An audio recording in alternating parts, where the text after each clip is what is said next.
my vlog astrology in the news. May the 4th be with you edition. Okay. So yeah, basically today is all no. Today is all about Star Wars. So if you don't like Star Wars, I don't blame you. It's for kids. Just kidding. If I hurt your feelings, that's fun. All right. So Jedi wisdom of the day. It says the yogic wisdom of the day. In a dark place we find ourselves, and little more knowledge lights our way. Good or bad, that's my Yoda impression. Actually, that's my Frank Oz impression. There you go. It's it's like stepping out onto Legos in the dark. So yeah, if you have kids, have them clean out your Legos. And I tell you, no Jedi mind trick's gonna fix that foot. Moving on, Harrison Ford is Han Solo, of course.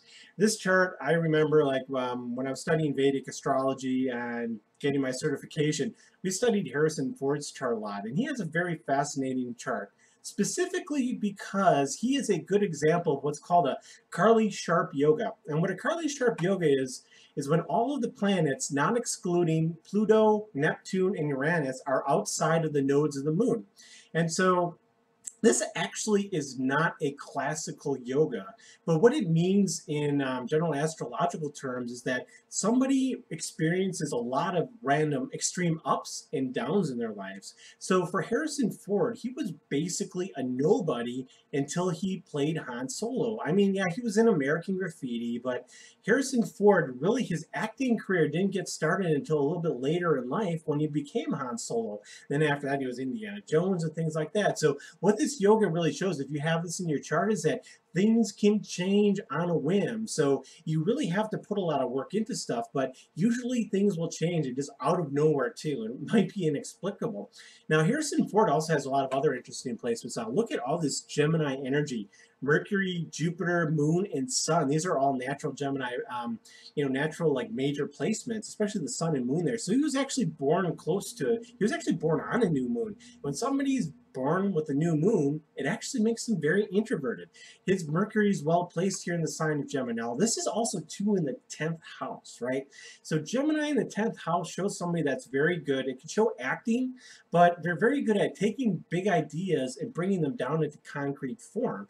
Now, usually with like modern days, I think if Harrison Ford were to be reborn and he was let's say he was a millennial, this is a great chart for IT, information technology, because of all the Gemini, and of course he's a Virgo ascending. So for anything ruled by Mercury is great for IT. And if you have a well-placed Mercury, that shows that you have very good technical skills.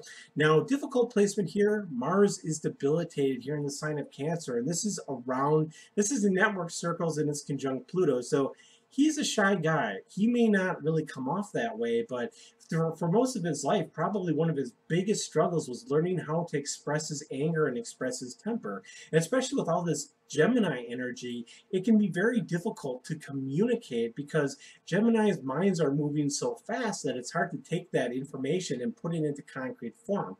And they're extremely brilliant people. They just need to learn how to channel their ideas. Also, too, Venus is well placed, conjunct here with Saturn, too, in the 9th house. This is in the sign of Taurus here. And so Venus in Taurus, of course, lends itself to like acting, beauty, somebody that's into dance, somebody that really likes nice stuff, too. And it can also to help uplift somebody into a very successful position.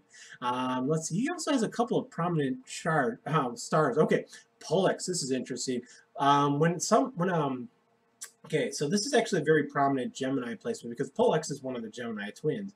When you have the moon or your ascendant conjunct Pollux, it actually shows somebody that likes to fight. Traditionally, that's what it's speaking, but it can also show somebody that likes to argue, that likes to stand up for themselves, that likes to take a self-righteous position and defend it to basically it's till it's dead in the ground. And Harrison Ford, I'm not too sure if this really reflects his personality, but I wouldn't be surprised if he has a very intellectual, argumentative style. All right, Carrie Fisher, formerly, well, as Princess Leia, she will always be Princess Leia. Now, Carrie Fisher has another very fascinating chart. Now, notice the prominent Mercury placement right here. Now, all these people we do have accurate birth times for. So she is a Capricorn ascendant. And then, let's see, All right, now her moon is actually, or I'm sorry, not her moon, her sun. Her sun is difficultly placed here in the 10th house, and it's debilitated in the sign of Libra. So the sun actually gains strength a little bit by being in the 10th house, and what that does is it helps overcome a little bit of the natural shyness. People that have a debilitated sun don't really have, they have difficulty expressing their ego. So it's pretty, I'm willing to bet that she got into acting or being an actress, so to help her as a form of self-expression. Now, one of her more difficult placements is kind of a mixed bag. Her moon is actually in a point of exaltation. So we got the moon in exaltation and the sun in debilitation. So they kind of cancel each other out. Now the moon is, so the moon is in exaltation, but it's also conjunct the fixed star Algol here. Now, Algol is a very difficult star. It can mean somebody loses their head. And of course, this is also conjunct the south node of the moon. So this shows mental instability. And of course, Carrie Fisher was known for her bipolar. She wasn't known for bipolar, but she was vocal about her bipolar and how difficult it was for her in her life. Now, she was able to overcome that because if you take a look at where, let's see, Venus would be placed, Venus is here in the sign of Leo. So really, where Venus is placed, it helps kind of dictate how that house is going to operate. And being in the sign of Leo too, Leo is also a sign of acting, being in front of other people. So, you know, it's, she has difficulty in her chart, but this exalted Mercury too helps her a lot. This is in the 9th house, which shows love of travel. She probably doesn't stay in one particular position. So this is why when you look at somebody's chart, you can't necessarily get a great idea if something is completely good or completely bad. So Carrie Fisher has a mixed bag here, but really, I mean, exalted moon, exalted Mercury, both here in the earth signs. And then if you take this is kind of a grand trine too with her ascendant, makes somebody very reliable and steady because this is a grand earth trine, okay? So I mean, with Carrie Fisher, she was able to overcome this stuff with different planetary placements. All right, Mark Hamill is Luke Skywalker, and him in his sheep herder bathrobe on some weird planet. You know, honestly, I did not like The Force Awakens. I thought it stunk. I actually thought The Last Jedi was okay, so I'm not going to hate on that too much, but I don't know. I thought The Force Awakens was way too much like the other Star Wars films. Like, it was a reclone of A New Hope. All right, Mark Hamill's chart. Now, let's see. Got an accurate birth time for him. He was born in Oakland. Actually, all these people were born in California, except for Harrison Ford, who was born in Chicago. So his ascendant here in the sign of Sagittarius, ruled by Jupiter in Pisces. This is all about emotions. This is about taking just action. Mark Hamill probably very fixed on his ideas. Usually, people that are what is it, Sagittarian ascendants are altruistic. And of course, we've got a strong Leo, okay?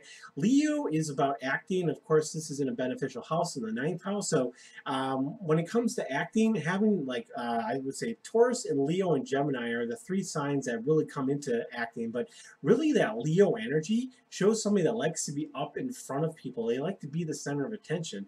Now in Mark Hamill's case, being in the 9th house, this is actually pretty good because it's not like a narcissistic, like it's not narcissistic being in the 9th house. And then of course the Saturn and Sun here are conjunct in the 10th house. There's just difficulty with somebody's father. Actually, when the Sun and Saturn come together, usually it shows an overbearing father or somebody that's very critical with themselves. And you can also see this too if somebody has a retrograde Saturn in the 1st house. So yeah, so Mark Hamill too. Take a look at his dashas. He's in his moon dasha, and this is in the 8th house. You know, this is pretty interesting because, you know, the 8th house is all about death, and of course, moon in the 8th house, who died? Luke Skywalker. Okay, so Luke Skywalker is gone. So I think that's kind of interesting and symbolic that it's in his moon dasha. And of course, you know, his moon is fairly well, it's actually well placed, second best placement here in the sign of Cancer, conjunct Pluto, which gives somebody the ability to really tap deep down into like their esoteric side, you know, like the occult. All right, moving on. George Lucas as the creator slash destroyer, depending on how you view him. I see him more as a creator. I think he did a decent job. And after seeing the, I'm going to probably be screwed by this Star Wars fans for this, but after seeing The Force Awakens, I don't really hate on the prequels as much as I used to. All right, George Lucas's chart. Of course, we have an accurate birth type. So this guy is an Aries, right? Knows how to rule, knows how to run things. And of course, he has a retrograde Mercury. This is someone that thinks outside of the box, okay? And then a retrograde Mercury in the first house could jump the ascendant. And then Venus is here too. This really shows somebody that has unconventional ideas. And these unconventional ideas really rule their personality. They think differently than other people. And then the Lord of the Second here, Venus being in the first house, it's depositing the sun. So this is generally good for money as well. So George Lucas is not poor. Let's see now. His Mars is debilitated too, just like Harrison Ford was. So I'm willing to bet that George Lucas and Harrison Ford had a really great synergy going together because I think they, on an innate level, they understood how each other operated. Let's see. Saturn here is in the third house. Saturn's strong in the third house. Here in the sign of Gemini, it gives somebody great work ethic. It gives them the ability to, like, so think about the third house. It deals with your hands.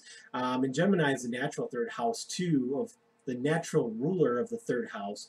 So really, if you think about it, hardworking Saturn working with his hands, with Saturn's in the third house, people are very productive. They get a lot of stuff done. Let's see, as far as like, I think Saturn is neutral being in Gemini. I'm not sure it's in a sign of difficulty. Let's see, so yeah, Mars, Pluto, Rahu here. This deals with home. I don't think George Lucas has any kids. Maybe he has a daughter, but this shows that there's usually some difficulty or some sort of trouble at home, especially with Rahu here. It can really disturb the married life. I think he's married, but he didn't get married until later in life, so stuff like this can really delay marriage. So, all right, that's all I had for today. I hope you liked it. Mash the like button, and if you want to go ahead and book a consultation, go to nobigsecretsyoga.com and click on book a consultation with me for you. Have a great day, and I hope you enjoy your weekend. May the Schwartz be with you. Mel Brooks forever. This is the awkward part where I tried to stop the stream, and it just keeps going, and I probably should cut this out. But anyway, I hope you enjoyed it.